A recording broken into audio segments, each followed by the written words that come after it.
ঝালকাঠিতে বর্ষা মৌসুমে পাল্লা দিয়ে বাড়ছে ডেঙ্গুর প্রকোপ। প্রতিদিনই জেলার বিভিন্ন উপজেলা থেকে নতুন রোগী ভর্তি হচ্ছেন সদর হাসপাতাল সহ বিভিন্ন স্বাস্থ্যকেন্দ্রে। রোগীর সংখ্যা ও সংক্রমণের প্রবণতা বিশ্লেষণ করে জেলা শহরের কাঠপট্টি, বান্দাঘাট, বাঁশপট্টি, কলাবাগান, স্টেশন রোড সহ মোট ৯টি এলাকাকে ডেঙ্গুর জন্য ঝুঁকিপূর্ণ হিসেবে চিহ্নিত করেছে স্বাস্থ্য বিভাগ।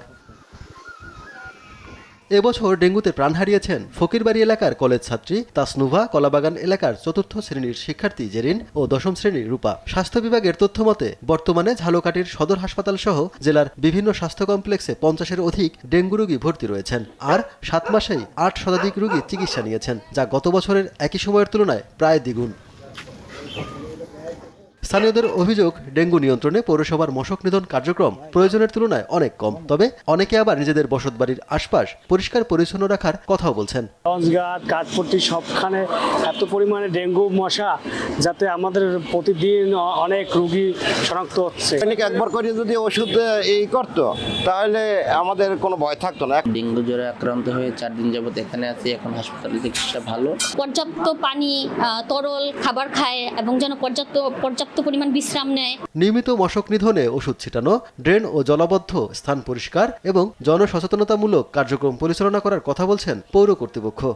সেটা কার্যক্রম চলমান আছে।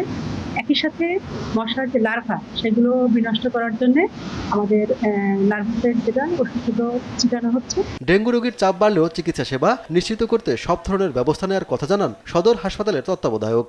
পরীক্ষার ব্যবস্থা আছে, একটা সেল কাউন্টার মেশিন অটোমেটিক আমরা চালু করছি, যাতে ডেঙ্গু রোগীর সমস্ত পরীক্ষা হাসপাতাল করা যায় এবং একই সঙ্গে হাসপাতালে যে আইভি ফ্লুইড এবং অন্যান্য ওষুধ পর্যাপ্ত মজুদ আমাদের আছে। ঝুঁকিপূর্ণ এলাকাগুলোতে নজরদারি আরও বাড়ানো ও স্বাস্থ্যসেবা নিশ্চিতে সংশ্লিষ্টদের নির্দেশনা দেওয়া হয়েছে বলছে জেলা স্বাস্থ্য বিভাগ।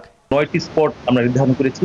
আমরা এই বিভিন্ন বিভাগ, জেলা প্রশাসনের সাথে এবং পৌরসভা এবং জেলা পরিষদের সবার সাথে সমন্বিত উদ্যোগের মাধ্যমে স্বাস্থ্য বিভাগ প্রতিনিয়তই সেই সমস্ত হটস্পটগুলিতে বিভিন্ন কার্যক্রম, সচেতনতামূলক প্রোগ্রাম আমরা করে যাচ্ছি। সচেতনতা বৃদ্ধি ও বাড়ির আশপাশ পরিষ্কার পরিচ্ছন্ন রাখলে ডেঙ্গুর বিস্তার নিয়ন্ত্রণ করা সম্ভব বলছেন বিশেষজ্ঞরা।